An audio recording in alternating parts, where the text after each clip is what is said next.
நேற்று ஒருத்தர் யாரோ பேசுனாங்க எங்கள் பையன்கிட்ட பேசுனாங்க. பேசவும் நான் வர்றேன் சார் அப்படிங்கும்போது இன்னொரு பையன் மதுரையில் கேஸில் இருக்கேன் என் பையன். இன்னொரு பையனும் அங்கே கோயம்புத்தூரில் வந்து கையெழுத்து போடணும், டைக்கு ஏறணும் அப்படின்னு சொல்லிட்டாங்க.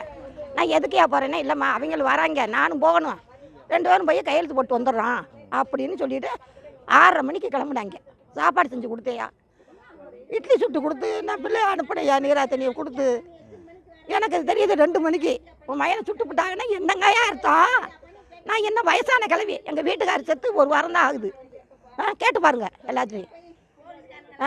இப்படிலாம் பண்ணலாமா? காலையில் கூட்டிகிட்டு போகல சார், என் மயன் தான் கையெழுத்து போட போனேன். நல்லா புரிஞ்சுக்கிறேன், என் கையெழுத்து போட கோயம்புத்தூர் போகிறேன். என் பேரனும் என் மயனும் எப்போ பிடிச்சாங்கன்னு எனக்கு தெரியாது, என்கிட்ட ஃபோன் கிடையாது. 2 மணிக்கு இப்படி சுட்டுட்டாங்கன்னு சொன்னான். நாங்கள் எங்கே பார்க்குறது, என்னத்தை யாரை பிடிக்கிறது? இல்லை என்ன செஞ்சேன்? ஒருத்தனை வெட்டி விட்டானா, இல்லை ஒருத்தரை குத்தி விட்டானா, கொலை பண்ணானா? சொல்லுங்கள் சார், இதுக்கு எங்களுக்கு நீதி கிடைக்கணும். இல்லாட்டா 2 பேரும் இங்கே சீமத்தை சேர்த்து போயிடுவோம். என் பேர் மல்லியா.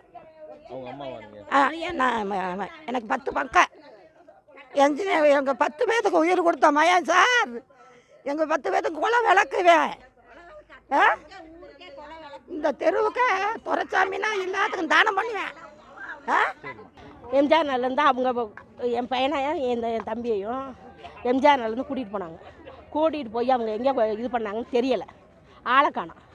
திருப்பி மறுபடியும் நாங்கள் என் பிள்ளைங்களை காணோம்னு சொல்லிட்டு நான் அங்கங்கே ஜிஹெச் போலீஸுக்கு நான் அடித்தேன். இப்போ ஜிஹெச் போலீஸுக்கு அடித்தா அவங்க யார் என்ன பேர் என்னன்னு இருங்கம்மா நீங்கள் வந்து பெட்டிஷன் கொடுங்கம்மான்ட்டாங்க. கடைசியில் 5:30 மணிக்கு நான் கோர்ட்டுக்கு நான் போகிறேன், என் தம்பி இறந்துட்டாங்கன்னு சொல்கிறாங்க. இப்போ என் பையனும் எங்கே இருக்கான்னு தெரியல, இதுவும் எங்கே இருக்கான்னு தெரியல. ஆரம்பத்தில் இருந்தே இந்த போலீஸ்காரங்கனால எங்களுக்கு தொந்தரவு, என் குடும்பமும் சீரழிஞ்சு போச்சு.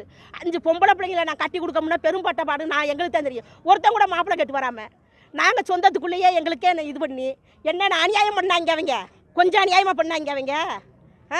போலீஸ்காரங்க அவங்களாம் நல்லா இருப்பாங்களா?